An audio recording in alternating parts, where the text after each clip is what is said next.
পুলকারে পড়ুয়ারা কতটা নিরাপদ?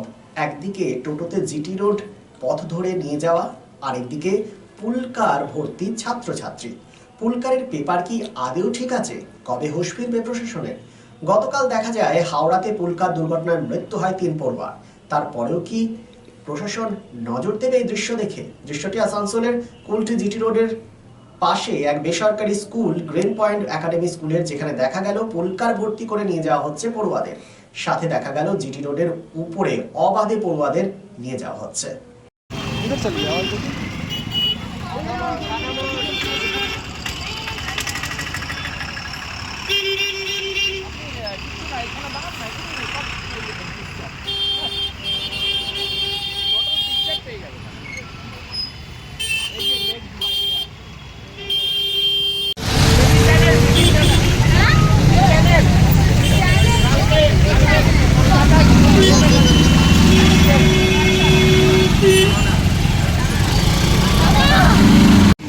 বলছিলাম দাদা, গতকাল একটা ঘটনা ঘটেছে। পুলকারে নিয়ে যাওয়ার সময় সে চাকা ব্লাস্ট হয়ে দুর্ঘটনার কবলে পড়ে এবং সেখানে 3 জন ছাত্র মারা যায়। আপনি এই স্কুলের অভিভাবক, এখানে গাড়ির কীরকম কন্ডিশন রয়েছে জানেন? গাড়ির কন্ডিশনের ব্যাপারে বলা মুশকিল। আমি নিজে ফিজিক্যালি নিয়ে যাই। আচ্ছা, তো আপনি কি জানতে চাইছেন? I am not clear. কেননা গাড়ির কন্ডিশন কী করে বলবো, এটা স্কুল বেটার। আচ্ছা দেখুন, আপনার পেছনে এইভাবে যে টোটোতে নিয়ে যাচ্ছে ছাত্রছাত্রীদের, এরকম গাদা টোটো রয়েছে। হ্যাঁ, টোটো তো আছে। টোটোদের পারমিশন নেই? Over crowded. টোটোদের পারমিশন নেই জিটি রোডে তারা এইভাবে গাড়ি নিয়ে যাবে? টোটো পারমিশন নেই না। তা সত্ত্বেও এরা জিটি রোডে ছাত্রছাত্রীদের নিয়ে যাচ্ছে, এই ব্যাপারে কি বলবেন? এ ব্যাপারে বলছি, আপনি যেটা বললেন যে যদি পারমিশন নেই তাহলে নিয়ে যাওয়া উচিত না। আচ্ছা, তারপর আরেকটা প্রশ্ন রয়েছে, এই যে পুলকারে একেবারে ছাত্রছাত্রীদের একেবারে ঠুসে নিয়ে যাওয়া হচ্ছে, এটা কি ঠিক? এটা যে কোনো সময় যে কোনো ফ্যাটাল ইনসিডেন্ট ঘটতেই পারে, দুর্ঘটনা ঘটতেই পারে। দাদা, আপনি স্কুলের অভিভাবক, দেখুন আপনার পেছনে দেখতে পাবেন অনেকগুলো টোটো। এই টোটোতে ছাত্রছাত্রীদের নিয়ে যাওয়া হচ্ছে এবং এই পুলকারে দেখুন কিভাবে ছাত্রছাত্রীদের একেবারে ঠুসে নিয়ে যাচ্ছে। মানে যেখানে 10 জন ছেলে বসার সেখানে 20 জন 25 জনকে নিয়ে যাওয়া হচ্ছে।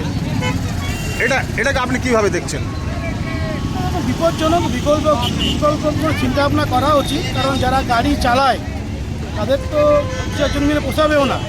তবে ব্যাপারটা যা হোক, আলটিমেটলি যেখানে ছেলেমেয়েদের নিরাপত্তার প্রশ্ন, সেখানে এই জায়গাটা কিন্তু অত্যন্ত ভয়ঙ্কর এবং এটা ঠিক নয়। গতকাল একটা ঘটনা ঘটেছে হাওড়াতে, সেখানে একটা পুলকার দুর্ঘটনার কবলে আসে এবং সেখানে 3 জন ছাত্র মারা যায়। এটা দীর্ঘদিনের সমস্যা। বারবার যখন ঘটনা ঘটে তখন খবরে, নিউজপেপারে দেখা যায়, খবরও দেখা যায়, কিন্তু এর কোনো পার্মানেন্ট কোনো ব্যবস্থা কখনো কোনো না স্কুল কর্তৃপক্ষ করে বা কোনো সরকার করে বা স্থানীয় প্রশাসন করে। তো এটা অবশ্যই হওয়া উচিত। যেভাবে ছেলেমেয়েদেরকে স্কুলে নিয়ে যাওয়া হচ্ছে এই পুলকারে যে পদ্ধতিতে দেশে নিয়ে যাওয়া হচ্ছে, এটা বরাবরই বিপজ্জনক, আজও বিপজ্জনক। এটা নিয়ে কোনো নির্দিষ্ট চিন্তাভাবনা কোথাও কখনো হয় না, তবে হওয়া উচিত। আপনার নামটা বলুন। আমার নাম বুদ্ধদেব দত্ত।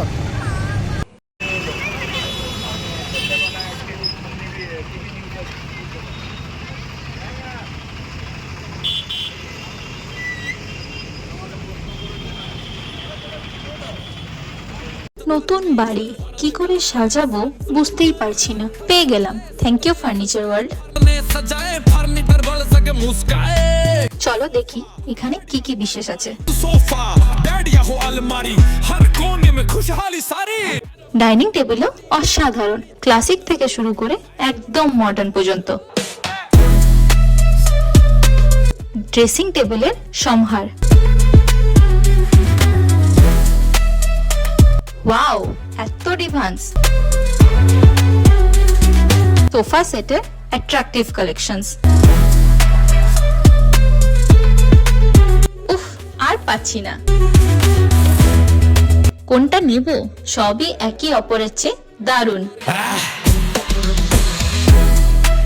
ফার্নিচার ওয়ার্ল্ড, আকর্ষণীয় ফার্নিচারের দুনিয়া। শারদোৎসব মানেই পোশাকের বৈচিত্র্য, আর পোশাকের বৈচিত্র্য মানেই ঘাটি ক্লথ স্টোর। আসানসোলের 122 বছরের প্রাচীন সুনামের সাথে পরিষেবা দিয়ে আসছে ঘাটি ক্লথ স্টোর্স। ঘাটি ক্লথ স্টোর্সে আপনি পাবেন সর্বভারতীয় শাড়ি যেমন বেনারসি, বালুচুরি, স্বর্ণচুরি, কাঞ্জিভারাম, পচনপল্লী, পৈঠানি, জারদৌসি, তাঁত ও বিভিন্ন ধরনের ফ্যান্সি শাড়ি। এছাড়াও চুড়িদারের পিস থেকে শুরু করে কুর্তি সহ বিভিন্ন সামগ্রী। পুরুষদের বিভিন্ন ড্রেস ম্যাটেরিয়াল, শুটিং সেটিং, তসরের ধুতি, পায়জামা থেকে শুরু করে অন্যান্য পোশাকের সম্ভার। এখানে আপনি পাবেন একদম উচিত মূল্যে আপনার প্রয়োজনীয় পোশাকটি। নমস্কার, শারদীয়া উপলক্ষে সকল নগরবাসীকে আহ্বান। মা আসছেন, দুর্গাপুজো এসে গেল, তার সাথে ঘাটি ক্লথ স্টোরসও প্রস্তুত নতুন বস্ত্র সম্ভার নিয়ে। আপনাদের সবাইকে জানাই সাদর আমন্ত্রণ। ঘাটি ক্লথ স্টোরস, বাঙালির সঙ্গে বাঙালির রঙ। 122 বছর ধরে সুনামের সাথে পরিষেবা দিয়ে আসছে ঘাটি ক্লথ স্টোর্স। তাই আর দেরি না করে আজই চলে আসুন ঘাটি cloth stores, 22 GT road, below hotel শ্রদ্ধাঞ্জলি, অপোজিট ক্যাথলিক চার্চ, পাঠক বাড়ি, আসানসোল। Phone number 8389950456।